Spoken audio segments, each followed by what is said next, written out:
All right, yo. Is this thing rolling? All right, good. So, today we're gonna be talking about Hassan getting banned for I believe 3 days. So yeah. For people who don't know who Hassan is, he's a streamer who talks about politics. He's a political streamer. Can I get that shit right? This is like third time I'm doing this shit. All right.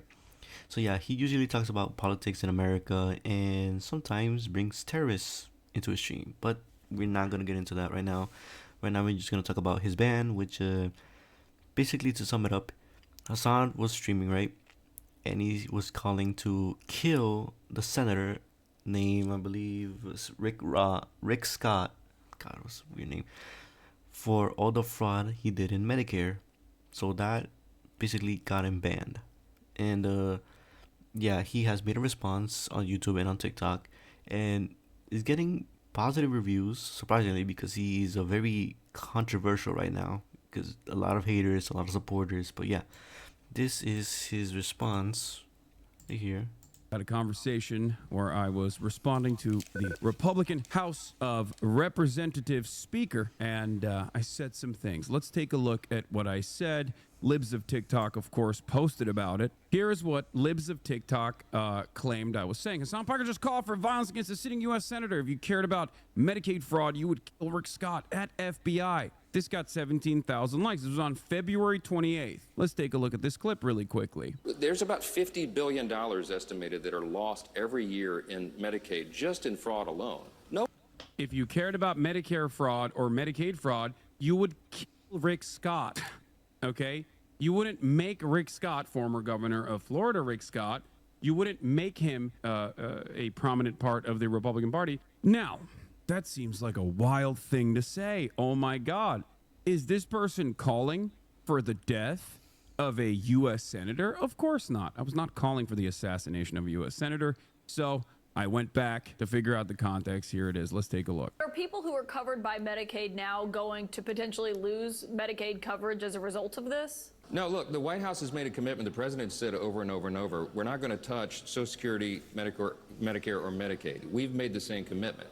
Now, that said, what we are going to do is go into those programs and carve out the fraud, waste, and abuse and find efficiencies. Couple of examples. You know, there's about $50 billion estimated that are lost every year in Medicaid just in fraud alone. No. That fraud is not coming from individuals, it's coming from providers. They're not tackling providers. They're not actually going after like false billing. They are trying to cut recipients. If you cared about Medicare fraud or Medicaid fraud, you would kill Rick Scott. The reason why I'm saying if you cared about Medicare or Medicaid fraud, you would kill Rick Scott is because, and not make him a prominent part of the Republican Party, is because he to this day is still known as committing the largest Medicare fraud in U.S. history. They want to cut SNAP. They want to cut Medicaid. They want to cut the funding of Medicaid. They want to make it harder for people to receive Medicaid. They don't want to actually go after medical providers or the insurance companies or the nursing homes that are lining their pockets with major donations. Those are the people who actually engage in the fraud. It's not your uncle that's like lying about their condition and stealing money from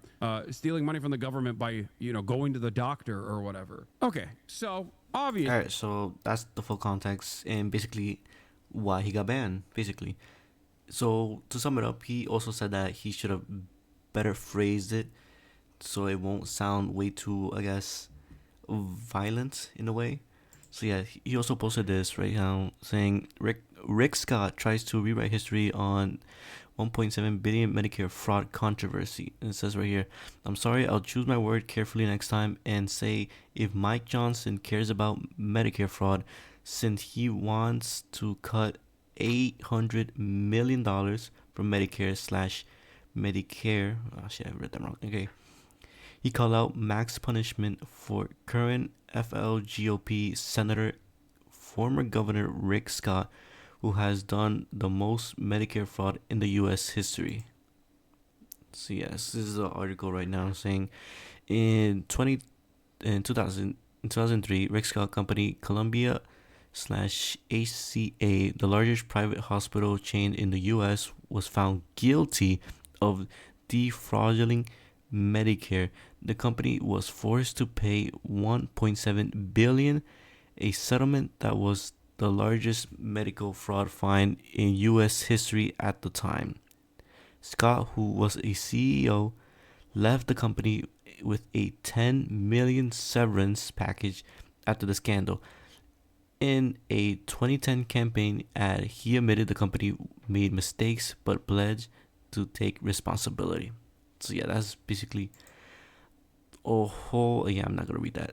Yeah, so that's basically the whole thing of what Hasan has been basically arguing about.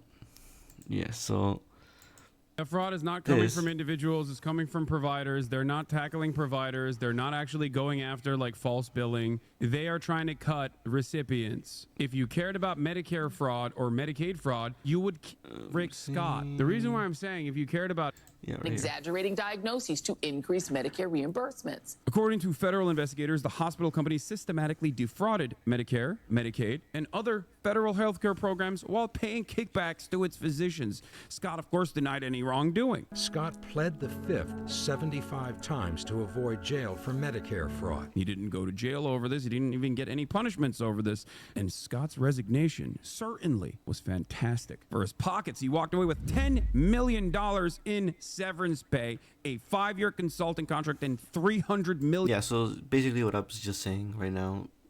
So after he made that apology, he also got into Asmongold, who was reacting to his content and saying that the reason he was reacting to it so he could get more publicity and for him to get banned, in other words. And here's a clip of that. Had to say. He actually voluntarily brings this up in a YouTube video called "What the Fuck is Twitch Doing?" The YouTube video is from 2 days ago with 1 million views. The first 13 minutes of it is just reacting to the latest Ethan Klein video, who is falsely smearing me as someone who doesn't care about Israeli civilians or whatever, which is obviously incorrect, but we'll get to that perhaps down the line. He packaged that up with the Libs of TikTok video to call for my banning. Let me see if I can find it here. Like I do, as I said, I do try to maintain a degree of neutrality with a lot of this stuff. And I try not to go too like super hard on it. I'll link you guys the video real quick before I get into it. And he's linking the Ethan Klein video to his audience because, you know, to show support. yeah, there's the video. It's the Ethan video. Perhaps this is the reason why Ethan Klein doesn't talk about Asmongold. As you can tell, they don't like each other. They're obviously in the polar opposite of the what you call it, political. I don't know what you call it, but he usually goes Republican, liberal. You know, if you know politics, yeah. Gold and his apologia for certain regimes of the past. You know, Ethan, who really cares about anti-Semitism, of course. That's why he constantly comes after me, someone he knows has a long track record, alongside him at times, attacking anti-Semites and explaining to people what famous dog whistles are and things of that nature. But that'll be for a different day. People are so ideologically captured. It's sad. I think a lot of people are. I saw this the other day, actually this morning. Where is it here? Here we go. Hey, Dan Clancy. Time to wish us on another happy birthday song, you hack fuck. Anyone else will get permabanned on Twitch for this. This is beyond the pale. This is enticing your audience to kill a sitting senator. Don't people go to jail for this? This is not me enticing my audience to kill a sitting U.S. senator. That is ridiculous. Everybody knows that that is ridiculous. The people that are complaining about this know that that is ridiculous. But I'm glad that I was able to show you the context, the full context of what I was talking about. If you cared about Medicare fraud or Medicaid fraud, you would Rick Scott, okay? You wouldn't make Rick Scott, former governor of Florida, Rick Scott, you wouldn't make him a prominent part of the Republican Party. That is crazy. With Lucid, Alright, agile teams don't have to. No ads. Anyways, so yeah, that was basically the whole thing of his whole video, right? But many people have been, I guess, supporting him because right now his video got, I believe, 104k likes and 14 dislikes. So yeah, many people have been supporting him. Not bad, I guess. But yeah, let me see the comments. Hasan with no chat is like seeing your college professor at the grocery store. Okay, so they turned Hasan into yeah, you can see it. They turned Hasan into a video essay list. incredible. I love how Hasan has gotten more backlash for this than Scott got for $1.7 billion worth of fraud. Yeah, so basically, no one has been calling him out, as I can see right now. Most people are in support, mainly because this is, his what you call it, his audience. But yeah, and as of now, he is he's unbanned.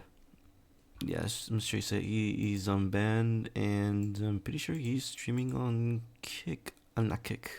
He's streaming right now in Twitch right now as we speak, and let's see. Yeah, he's live right now.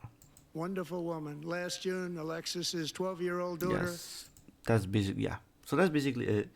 I guess that's all you need to know about this whole Hasan drama that happened. So, yeah, if you liked the video, leave a like, subscribe, share this video with a friend, and watch the whole video to the end. And really support me. So yeah, peace. That's it. That's it for today. Yeah.